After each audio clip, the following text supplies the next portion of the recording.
আমাদের দেশ গরিব ছিল না। আমাদের দেশে রয়েছে মানব সম্পদ, রয়েছে পশু সম্পদ, রয়েছে মৎস্য সম্পদ, রয়েছে বনজ সম্পদ, এদেশে রয়েছে খনিজ সম্পদ। আমাদের দেশে পাখির পায়খানা দিয়ে যদি একটা গোটা পড়ে, সেটাও কোনো পরিচর্যা ছাড়া, নার্সিং ছাড়া গাছ হয়ে যায়, ফলজ বৃক্ষ হয়, বনজ বৃক্ষ হয়, ওষুধি বৃক্ষ হয়ে যায়। মরু অঞ্চলে একটা ফলজ গাছ ফল উপযোগী করার জন্য সরকারের হাজার হাজার টাকা খরচ করা লাগে। আমাদের দেশ গরিব নয়, কিন্তু কিছু দুর্নীতিগ্রস্ত মানুষের কারণে এই দেশের মানুষ গরিব হয়ে আছে। ঠিক নয় কি? এই দুর্নীতিগ্রস্ত মানুষগুলো, আঙ্গুল ফুলে কলা গাছ হওয়ার মতো মানুষগুলো জনগণের সম্পদ চুরি করা যদি বন্ধ করে দেয়, এই দেশে যাকাত নেওয়ার মতো লোক পাওয়া যাবে না। গোটা দেশ এই জাতীয় দুর্নীতিগ্রস্ত লোকদের হাতে জিম্মি হয়ে আছে। এদের বিরুদ্ধে সামাজিক আন্দোলন গড়ে তোলা দরকার, এদের বিরুদ্ধে প্রতিরোধ গড়ে তোলা দরকার। জীবনের সবচেয়ে সম্মানিত, সবচেয়ে দামি সম্পদের নাম হলো যৌবনকাল। আজকের মাহফিলে যারা বৃদ্ধ হয়ে গেল এবং যারা বুড়া হওয়ার পথে, তোমাদের মতো যুবক আর কোনোদিন ওরা হতে পারবে না। আমরা আর কোনোদিন 25 বছরের মতো যুবক আর কোনোদিন হতে পারবো না। আমরা বুড়া হওয়ার পথে, অনেকে বুড়া হয়ে গিয়েছে। এখন তোমাদের রক্ত গরম, এখন তোমরা আবেগের গতিতে, আবেগের গতির ঘোড়া চালাচ্ছ। তুমি এখন যাকে ভালোবাসো, তার একটা মিস কল আসলেই তোমার কাছে মনে হয় গোটা পৃথিবীটা পেয়ে গেছো। এরকম মনে হয়নি? দেখছেন যুবকরা এখানে হাসি দিতে আছে, কমন পড়ছে। আমার ভাইয়েরা, একটা হলো আবেগ আর একটা হলো বিবেক। দুইটা কি এক না ভিন্ন? সবাই বলেন আবেগ, বিবেক। আবেগের গতি অনিয়ন্ত্রিত গতি। এই পৃথিবীতে যত দ্রুতগামী বাহন আছে, খবর পেলাম, একটা তথ্য পেলাম, এবং একটা দ্রুতগামী বিমান আবিষ্কার হয়েছে যেটা 24 ঘন্টা গোটা পৃথিবী 2 বার প্রদক্ষিণ করতে পারে। তাহলে সাইকেল থেকে একটু বেশি হবে তো মনে হয়, হ্যাঁ? আর একটু বেশি না? যেই বিমানটার এত গতি, ওটারও কিন্তু ব্রেক আছে। কথা বলেন না কেন? আছে না নাই? কিন্তু আবেগ, এটার কোনো ব্রেক নেই, এটার কোনো কি নাই। আবেগ এরকম দ্রুতগামী ঘোড়া যেটার কোনো কি নাই, যে বাহনের ব্রেক নাই, এটাকে বলা হয় ব্রেক ফেল, ব্রেকহীন। আপনার ঢাকা যান, চট্টগ্রাম যান, কোন স্টেশন থেকে বাসে উঠেন এটাও জানে না। বলেন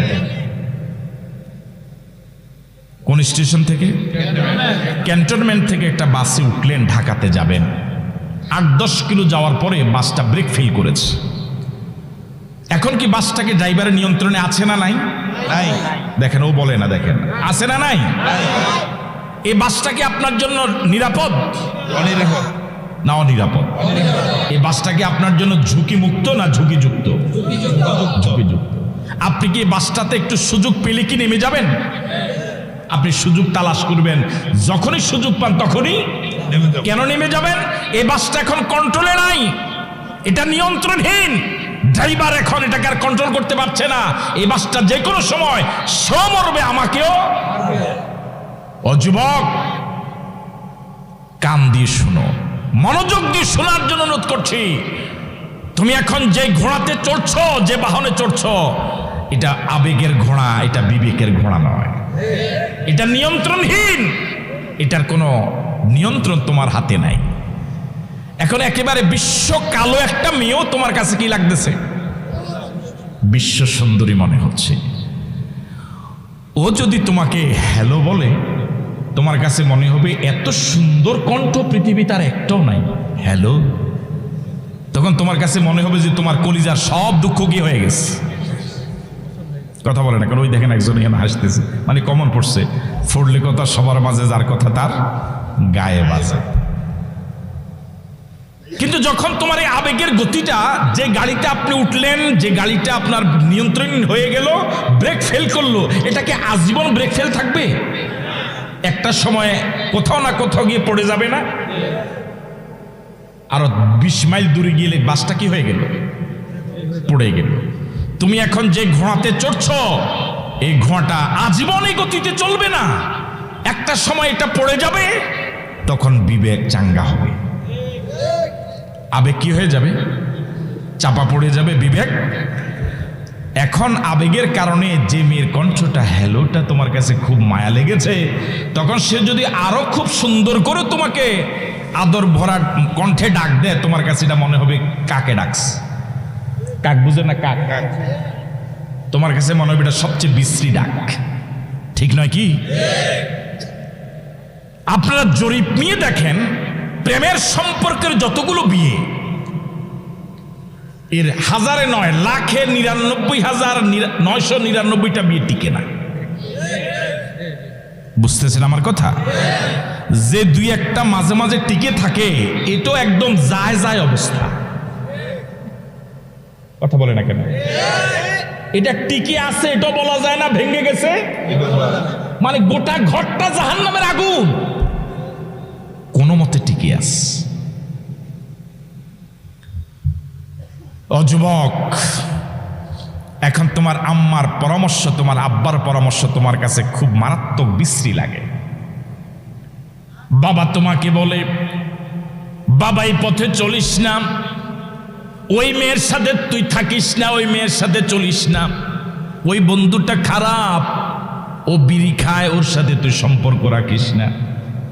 মা বলে, মেয়ে কলেজে এভাবে যাইস না, বোরকা পরে যাস। মা বাবার এই পরামর্শগুলো এখন মনে হয় বিরক্তিকর।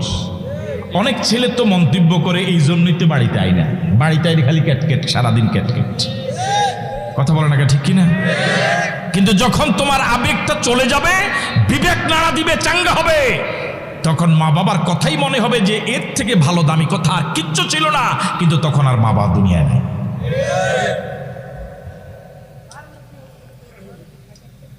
যে মেয়ে তোমার চরিত্র নষ্ট করার জন্য তোমার পিছনে লাগলো, তুমি যে মেয়ের চরিত্র নষ্ট করার জন্য যে মেয়ের পিছনে লাগলা, কেউ কারো প্রকৃত বন্ধু নয়, উভয়ের চরম শত্রু। যে মেয়ে তোমাকে চরিত্রহীন হতে বলে, ও তোমার জান্নাতের পথের যাত্রী নয়, সে তোমাকে জাহান্নামে ডাকে। এই জন্য বিনয়ের সাথে আরজ করি, ফিরে আসো যুবক। যে মেয়েটার কণ্ঠ এখন তোমার কাছে এত মায়া লাগে, মেয়ে আবার জিগায়, আমি ঘুম যান তো কয় একটু সামনে আগান, আমি তো কাইতে হন, জিগায় আপনার ঘুম জানি না, আছেন আছেন তো মেয়ে জিজ্ঞেস করে, যে প্রেমিকা জিজ্ঞেস করে, আমরা জিজ্ঞেস নেই কে জানি, জিজ্ঞাস যে আর কোন প্রেমিকা আসেনি, তখন উনি করেন হার আমনি, এরকম বলে না? নাই। আমার ভাইরা, উনি যে বলল হারামও নাই, আবার উনি যদি মেয়েকে জিজ্ঞেস করে, মেয়ে কি বলবে? যে আমি আপনাকে একমাত্র ভালোবাসি, আপনি ছাড়া আর তুমি ছাড়া আর কেউ নেই। দোনোটা মিথ্যুক, জোরে দোনোটা মিথ্যুক। এর হয়েছে, মেয়েটা হয়েছে 11 নম্বর, আর ছেলে হয়েছে এর মেয়ের জন্য 12 নম্বর। এর আগে আরো 11টার সাথে প্রেম করছে, উনি 12টার সাথে প্রেম করছে। গোটা দেশটা, গোটা পৃথিবীটা চরিত্রহীনতার ভয়ালো গ্রাসে, ভয়ালো আপনার সাগরে ডুবে আছে। এই জন্য যুবকদেরকে বিনয়ের সাথে বলি, এখন তোমার কলেজ পড়ুয়া যে বন্ধু তোমাকে কোরআন শরীফ তুলে দেয়, হাদিস শরীফ তুলে দেয়, ইসলামী সাহিত্য তোমাকে হাতে তুলে দেয়, তোমাকে আজান হলে পরে নামাজে ডাকে, মুরব্বীদের সাথে ভালো ব্যবহার করতে বলে, কোরআনের রাজ কায়েমের আন্দোলনে শরীক হতে বলে, একে আপাতত খারাপ লাগলেও সেই তোমার প্রকৃত বন্ধু। এ তোমার প্রকৃত বন্ধু। এই যে তোমার প্রকৃত বন্ধু, এটা এখন বুঝে আসবে না, যেদিন হাসরের ময়দানে দাঁড়াবা আমরা শতভাগ নিশ্চিত সেদিন বুঝে আসবে, দুনিয়াতে যাকে শত্রু ভেবেছিলাম সে আপন বন্ধু, দুনিয়াতে যাকে আপন বন্ধু ভেবেছিলাম সে প্রকৃত শত্রু।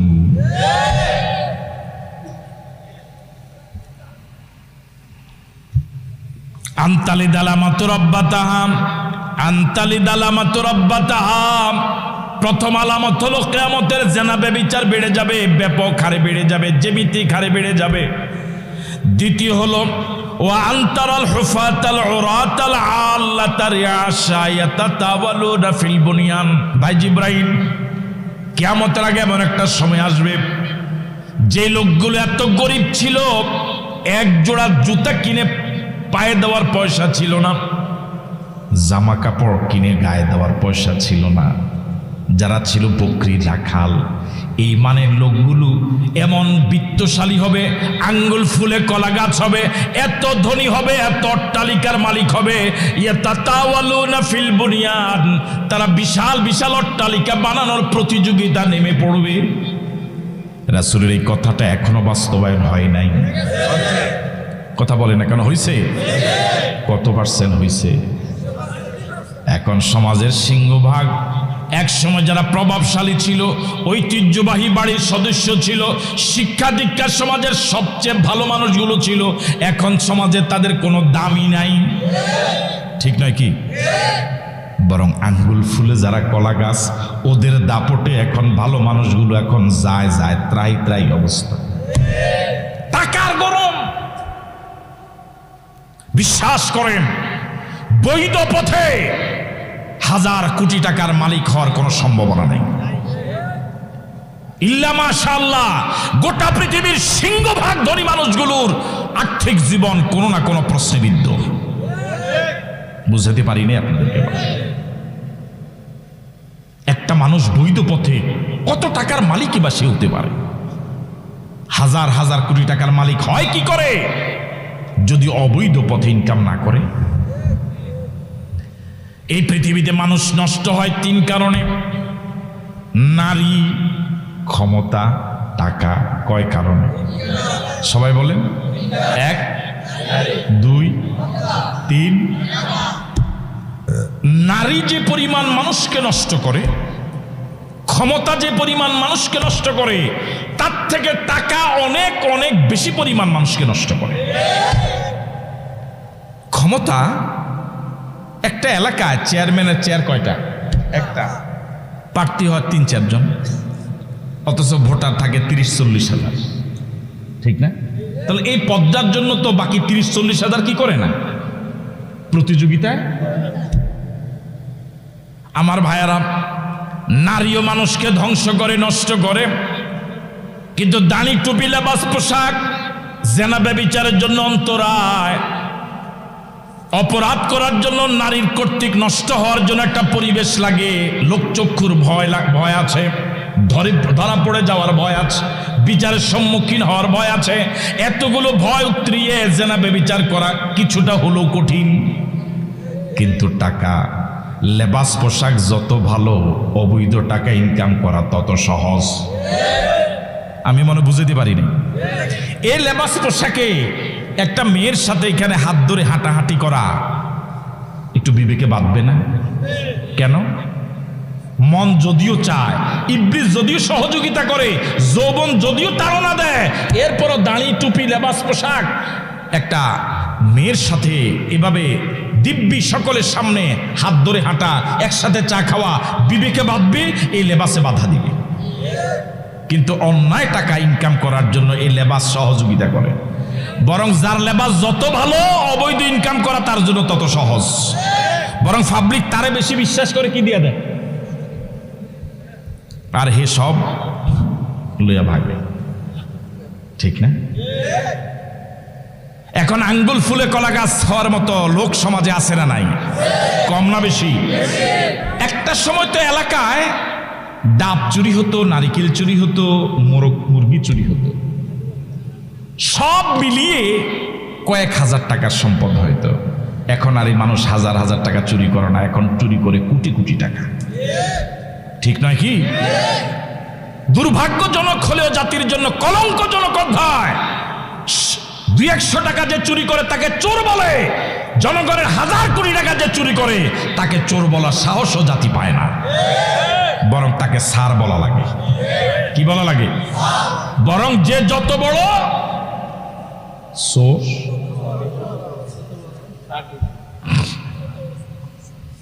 নাকি?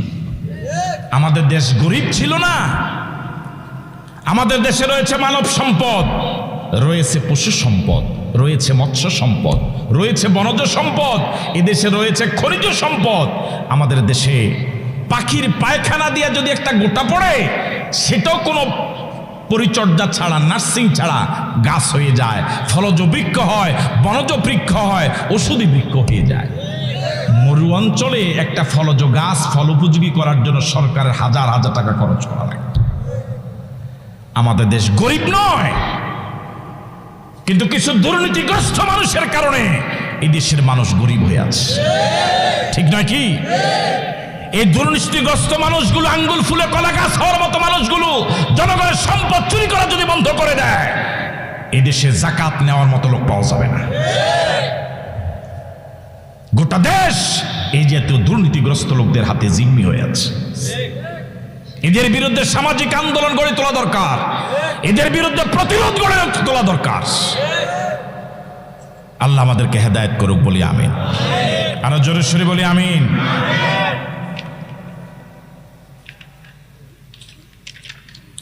عن ابي هريره رضي الله تعالى عنه قال عن رسول الله صلى الله عليه وسلم انه قال لو تعلمون ما اعلم لضحكتم قليلا ولبكيتم كثيرا। বুখারী শরীফের হাদিস, ইবনে মাজাহতে এসেছে। হযরত আবু হুরায়রা বলেন, রাসূল করিম সাল্লাল্লাহু আলাইহি ওয়াসাল্লাম বলেছেন, লাউ তা'লামুনা মা আ'লামু, ও আমার উম্মতেরা, আমি নবী যা জানি তোমরা যদি তা জানতে, লা দাহিকতুম কালিলা, কম কম হাসতে, ওয়ালা বাকাইতুম কাসীরা, বেশি বেশি কাঁদতে। এখন আমরা বেশি হাসি না বেশি কাঁদি? এটা তো বললেন না, বেশি হাসি না বেশি কাঁদি? এমনকি কিছু কিছু মাহফিলও শুধু শুরু থেকে শেষ পর্যন্ত হাসি আর কথা কয় না কেন? এবং আয়োজকরা কয় যে পাবলিকে খায় জন্য কি আয়োজন করে। রাসূল বলেন, লাউ তা'লামুনা মা আ'লামু, আমি নবী যা জানি তোমরা যদি তা জানতে, লা দাহিকতুম কালিলা, কম হাসতে, ওয়ালা বাকাইতুম কাসীরা, বেশি বেশি কাঁদতে। এখনকার ওয়াজ মাহফিলগুলো কেন যেন তার মূল চরিত্র থেকে অনেক দূরে সরে গেছে। আমরা এখন ওয়াজ মাহফিল আসলে পরে আমার মাহফিল কোন জায়গায় ছিল, কয়টা মাহফিল পাইছি, কয়টা দাওয়াত আসছে, শুধু নিজের কিচ্ছা কাহিনী শুধু বলার জন্যই আধা ঘন্টা 1 ঘন্টা চলে যায়। আমার প্রশ্ন, আয়োজকরা এত কষ্ট করে আয়োজন করে, টাকা কালেকশন করে, এত কষ্ট করে, চিন্তা তার মাথায় জাগে না, ওর ক্ষতি থেকে বাঁচার কোনো পরিকল্পনা সে নেয় না। এই জন্য মুনাফেকরা বেশি ক্ষতি করে, ঠিক নয় কি? আমার ভাইরা দেখুন, গোটা পৃথিবীতে, গোটা দেশে এই মুনাফিকদের কারণেই যত ক্ষতি, তার সিংহভাগ মুনাফিকদের কারণে। রাসূল বলেছেন, ইয়াজহারুল নিফাক, কিয়ামতের আগে নেফাকি বেড়ে যাবে, মুনাফিকি বেড়ে যাবে। 2, ওয়া তারফাউল আমানা, কিয়ামতের আগে এমন একটা অবস্থা হবে, আমানতদারি উঠে যাবে। মানুষ মানুষের কাছে আমানত রাখলে পরে আমানত রক্ষা হবে না। এই অবস্থা এখনো হয় নাই। জোরে বলেন। আমাদের দাদাদের থেকে শুনেছি, মুরব্বীদের কাছ থেকে শুনেছি, এমন একটা সময় ছিল যে এরকম শুনেছি, ওই সময়ের অনেক টাকা পাশের বাড়ির অথবা পাশের গ্রামের যাকে আমানতদার মনে করতেন তার কাছে তিনি গোপনে দিয়ে আসতেন। একজন সাক্ষী নাই, কোনো লিখিত দলিলও নাই। দিয়ে আসছে যে আমার 2 ভরি স্বর্ণ, এই 10,000 টাকা আপনার কাছে। কোনো ডকুমেন্টস নাই, কেউ জানে না, কোনো লিখিত নাই, নির্ধারিত সময় আবার পেয়ে গেছে। এখন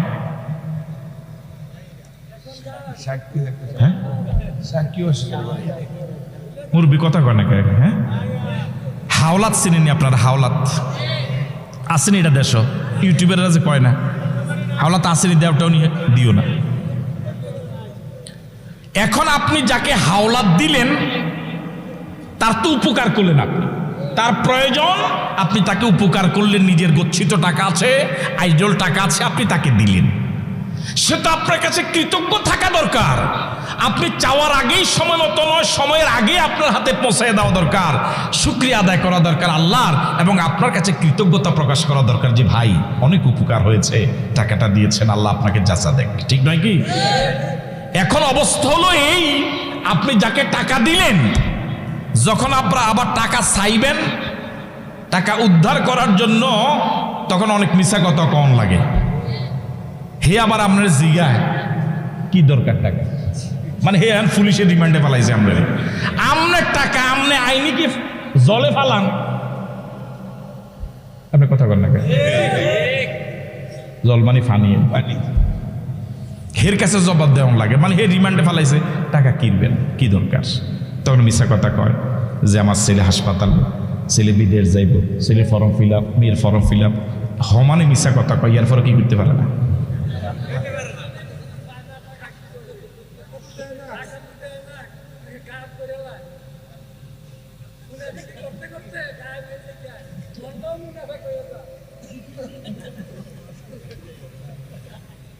আসলে বাস্তব তো সমাজের চিত্রটাই এমন। আপনি কার সাথে ব্যবসা বাণিজ্য করবেন, লেনদেন করবেন, কাকে আপনি টাকা হাওলাত দিবেন, কার কাছে আমানত রাখবেন,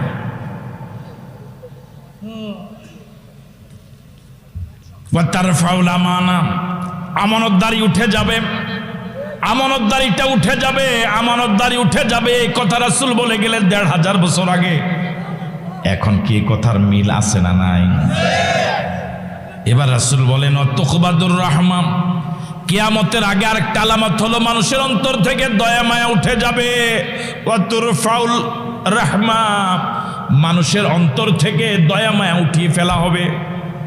একটা সময় কি সুন্দর সংসার ছিল, ভাই ভাই কত মিল ছিল, বাপ ছেলে কত সম্পর্ক ছিল, গ্রামের পরিবেশটা কতই না নয়া বিরাম ছিল, কতই না মায়া ভরা ছিল। হয়তো জৌলস ছিল না, টাইল ছিল না, মোজাইক ছিল না, গাড়ি ছিল না, হুন্ডা ছিল না, প্রাইভেট কার ছিল না, কিন্তু মায়ার কোনো অভাব ছিল না। হয়তো টিনের ঘর ছিল, সনের ঘর ছিল, কিন্তু ভাইয়ের প্রতি ভাইয়ের দরদ, আমার ভাইয়েরা সন্তানের প্রতি বাবার মায়া, শুধু দয়া মায়া ভরা ছিল গোটা সমাজ। এখনো তুকবাদুর রাহমা, দয়া মায়া মানুষের অন্তর থেকে উঠে গেছে। একটা নিরপরাধ মানুষকে লাঠি দিয়া পিটায় পিটায় বেড়ে ফেলে বাধা দেওয়ার মতো কেউ নাই। যারা মারে তাদের অন্তরে দয়া মায়া বলতে কিচ্ছু নাই। কথা বলে ঠিক নয় কি? মানুষ পাশ দিয়ে হেঁটে যায়, মায়া জাগে না, হায়রে কেন মারে, হায়রে কেন মারে, এই কথা বলার মতো লোক নেই। দয়া মায়া এখন এখন সব হয়ে গিয়েছে কমার্শিয়াল, সব বাণিজ্যিক।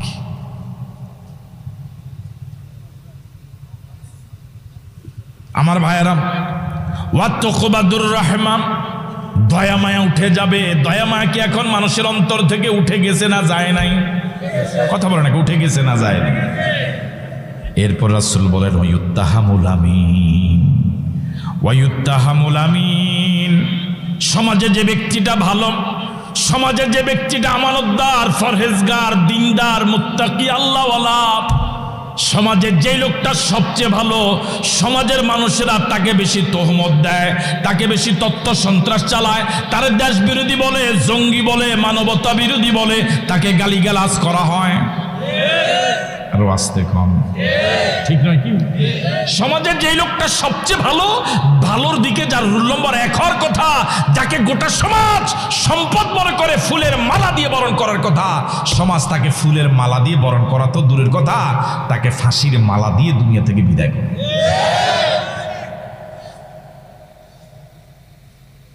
কিসের আলামত? কথা বলে না, কিসের আলামত? ওয়ায়ুত্তাহামুল আমিন, ওয়ায়ুত্তাহামুল আমিন। সমাজে যে লোকটা ভালো, আপনার সমাজের যে ওলামায়ে কেরাম আছে, কয়জন আলেম আপনার এলাকায় বিড়ি খায়? জবাব তো বুঝা যায়, খায়, খায়, ডাইল গাঁজা মাদক খায়? কথা বলে না কেন? যে ওলামায়ে কেরাম সমাজের সামাজিক রাষ্ট্রীয় অপরাধের সাথে জড়িত নয়, যে ওলামায়ে কেরামকে সমাজে সম্মান করার কথা সবচেয়ে বেশি, দেশের সম্পদ মনে করার কথা, সব ছেলে মেয়েগুলোকে মাদ্রাসা পড়িয়ে এমন আলেম বানানোর কথা, সে জায়গায় আলেমদেরকে এখন এমন ভাবে তোহমত দেওয়া হয়, সমাজে হেয় প্রতিপন্ন করা হয় যে সমাজের সবচেয়ে খারাপ মনে হয় তারা। কিসের আলামত?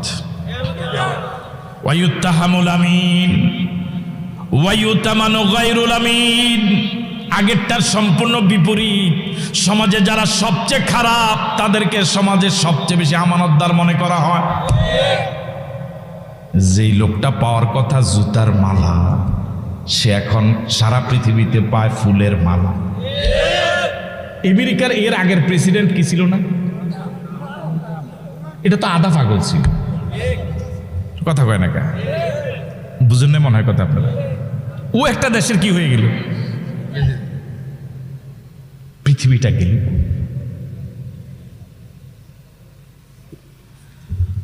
ওয়ায়ুতামানু গায়রুল আমিন।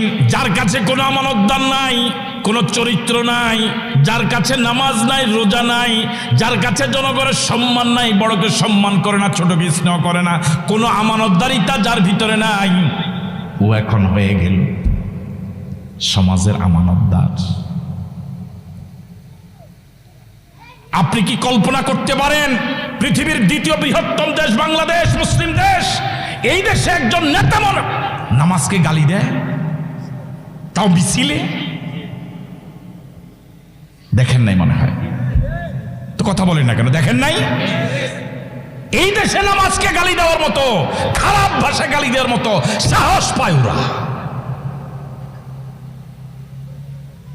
আর কবে আমাদের ঘুম ভাঙবে? আর কবে আমরা সজাগ হব?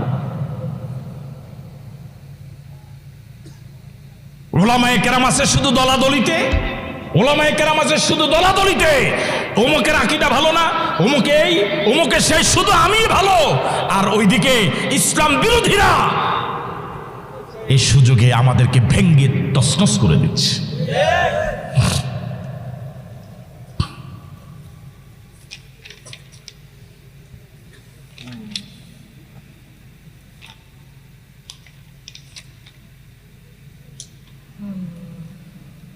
আর দুই একটা কথা শুনবেন। عن ابي هريره رضي الله تعالى عنه قال قال رسول الله صلى الله عليه وسلم والذي نفسي بيده। আজ থেকে ১৫০০ বছর আগে আল্লাহ নবী বলে গেলেন, ওই সত্তার কসম করে বলি যার হাতে আমার জীবন। রাসূল যদি কসম নাও করেন, কথাটা কত পার্সেন্ট সত্য? 100%। এরপর রাসূল শপথ করে বললেন কার নামে? ওয়াল্লাযী নাফসি বিয়াদিহি, ওই সত্তার কসম করে বলে যার হাতে আমার জীবন। লা তাযহাবুদ দুনিয়া হাত্তা ইয়াতি আলান নাসি ইয়াউমুন, কিয়ামত ততদিন পর্যন্ত সংগঠিত হবে না যতদিন না মানুষের উপরে এমন একটা সময় আসবে, লা ইয়াদিরিল কাতিলু ফীমা কাতালা ওয়ালাল মাকতুলু ফীমা কুতিলা, যে সময় হত্যাকারী জানবে না সে কেন মারে, আর যে মার খাচ্ছে সেও জানবে না তারে কেন মারে। বুঝতেছেন? যে মারে সেও জানে না আমি কেন মারি। নেতা কইছে তারে মার, কিন্তু কেন মারি তার অপরাধ কি এটা জানা? কথা বলে না কেন? আর যে মার খায় সেও জানে না আমারে কেন মারে।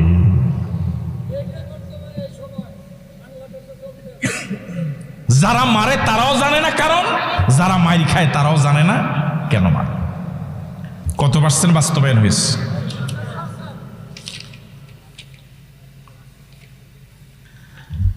এক বেদুইন রাসূলকে প্রশ্ন করেছিলেন মাতাসা, ওই প্রথম যা বললাম, হুজুর কিয়ামত কবে হবে? রাসূল বলেছেন ইজা দুইয়াতিল আমানাতু ফান্তাজরিস সাআ। ও আল্লাহর বান্দা শোনো, যখন আমানতদারিত্ব নষ্ট হয়ে যাবে তখন তুমি কিয়ামতের অপেক্ষা করো, মানে কিয়ামত অতি নিকটে। উনি আবার প্রশ্ন করলেন কাইফা দুইয়াতিল আমানা, হুজুর আমানত নষ্ট হবে কেমন করে? রাসূল বলেন ইজা ফুসিদাল আমরু ইলা গায়রা হাদিহি ফান্তাজরিস সাআ, যখন অযোগ্য লোককে চেয়ার দেওয়া হবে, এটাই হলো আমানতের খেয়ানত, তখন আর কিয়ামত বেশি দেরি নাই। বুঝেন না মনে কথা? যখন অযোগ্য লোকেরা চেয়ার পাবে, যে সহকারী শিক্ষক হওয়ার যোগ্য নয় সে হয়তো প্রতিষ্ঠানের প্রধান, ঠিক নয় কি? যে পার্লামেন্ট শব্দটা ইংরেজিতে বানান করতে জানে না হয়তো, সে এখন প্রার্থী। একটু আগে যে বললাম আমেরিকার এর আগের প্রেসিডেন্ট, গোটা পৃথিবী জানে আধা পাগল, ও হয়ে গেল আমেরিকার মতো দেশের কি প্রেসিডেন্ট। ইজাদ ফুসিদাল আমরু ইলা গায়রি আহলিহি ফান্তাজির ইসলাম, যখন অযোগ্য লোককে চেয়ার দেওয়া হবে, পদ দেওয়া হবে, তখন এটা আমানতের খেয়ানত, তখন অপেক্ষা করো, কিয়ামত আর বেশি দেরি নাই। কিয়ামতের আরেকটা আলামত হলো عن ابن مسعود رضي الله تعالى عنه قال قال رسول الله صلى الله عليه وسلم بين يدي الساعة تفشو التجارة حتى تعين المرأة زوجها على التجارة رواه أحمد। কিয়ামতের আগে একটা সময় আসবে, স্বামীর ব্যবসা স্ত্রী সহযোগিতা করবে, স্বামী স্ত্রী একসাথে বাজারে ব্যবসা করবে। শুরু হয় না মনে এখন, এটা ওইল সব উত্তরবঙ্গ, এইদিকে আসে না এখন। হয়েছে? এটা কি আমার কথা না রাসূলের কথা? আপনি রাগ করলে কার সাথে করা দরকার? রাসূল বলেছেন বাইনা ইয়াদি সা, কিয়ামতের আগে অল্প আগে এরকম একটা ঘটনা ঘটবে, তাফশু তিজারা, ব্যবসা বাণিজ্য প্রসার লাভ করবে। আগে বাজারের জন্য নির্ধারিত বাজারে যাওয়া লাগতো, এখন ঘরে ঘরে বাজার। হ্যাঁ, আগে আমাদের ছোটবেলায় দেখেছি সাপ্তাহিক বাজার হতো, সোমবার, শুক্রবার, রবিবার, বৃহস্পতিবার, শনিবার, বুধবার। ভালো জানে, ঠিক আছে না? নির্ধারিত জায়গা, নির্ধারিত, কি আনন্দ, সকলে মিলে একসাথে যেত, কি আনন্দের সাথে আবার ফিরে আসতো। এখন বাজারে যাওয়া লাগে না তো, এখন প্রত্যেক রাস্তার মোড়ে মোড়ে কি। এই কথা রাসূল ১৫০০ বছর আগে বলে গেলেন। তাফশু তিজারা, ব্যবসা বাণিজ্যের প্রসার ঘটবে। হাত্তা তুইনাল মারাতু যাওজাহা আলা তিজারা, স্বামীকে স্ত্রী সহযোগিতা করবে, স্ত্রীর ব্যবসা স্বামী সহযোগিতা করবে, স্বামী স্ত্রী একসাথে দুজনে ব্যবসা বাণিজ্য চালাবে, কখনো মহিলাই শুধু ব্যবসা চালাবে। এই অবস্থা এখন পৃথিবীতে আছে না নাই? এই অবস্থা এখন আছে। এখন মহিলারা দোকানদার, মহিলারা দোকানদার।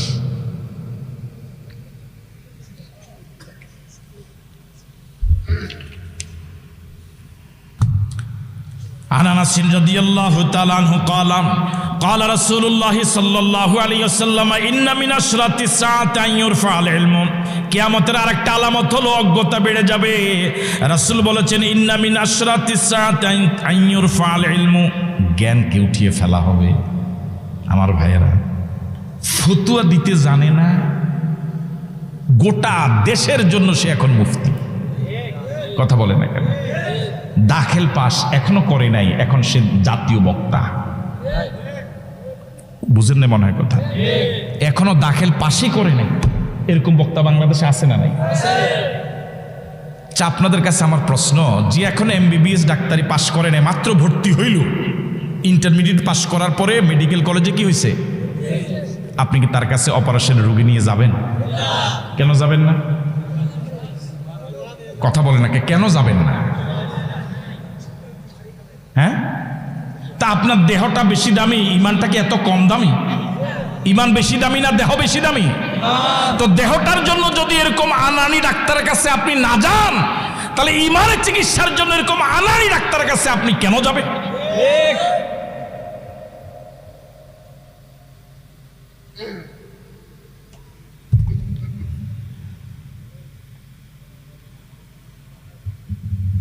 আল্লাহ আমাদের সকলকে সহি বুঝ দান করুক, বলি আমিন।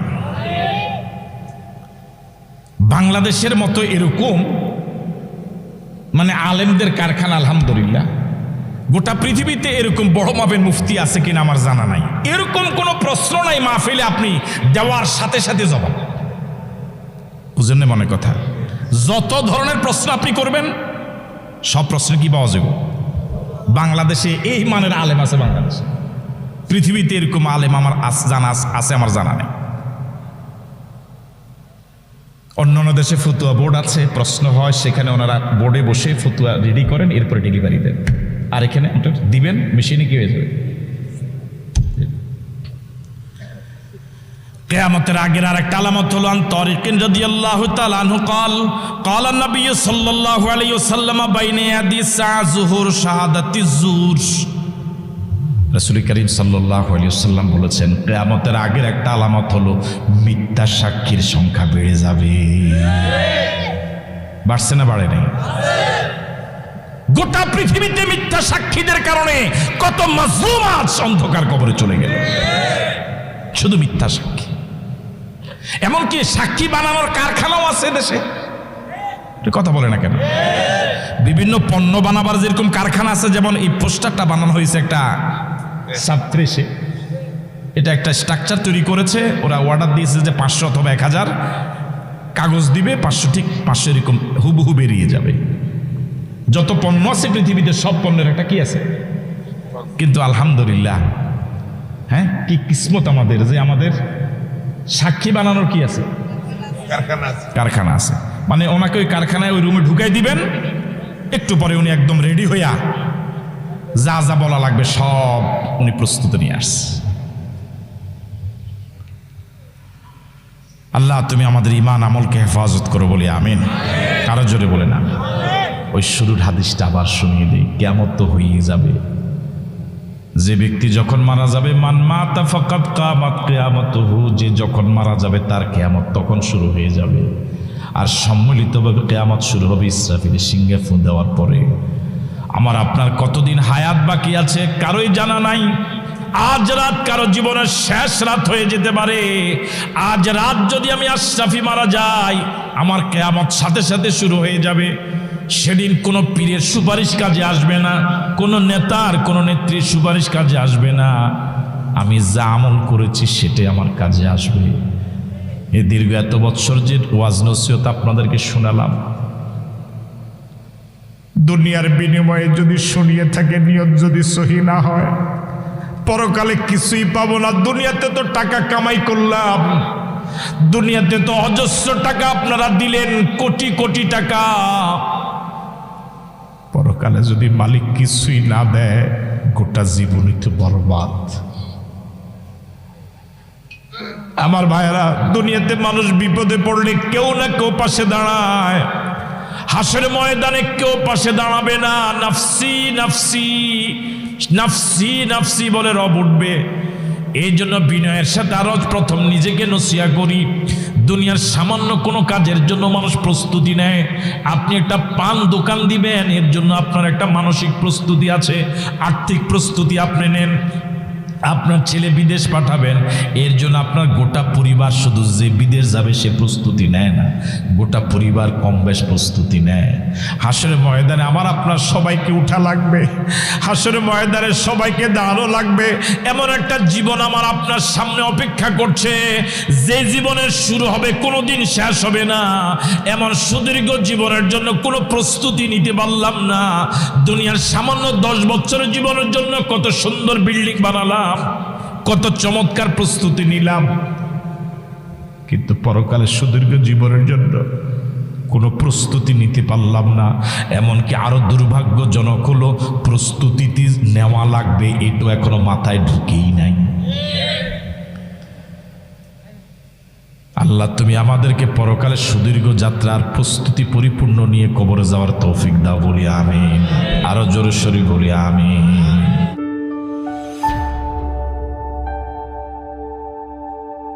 Islamic Tone 24 in charge of the ghetto.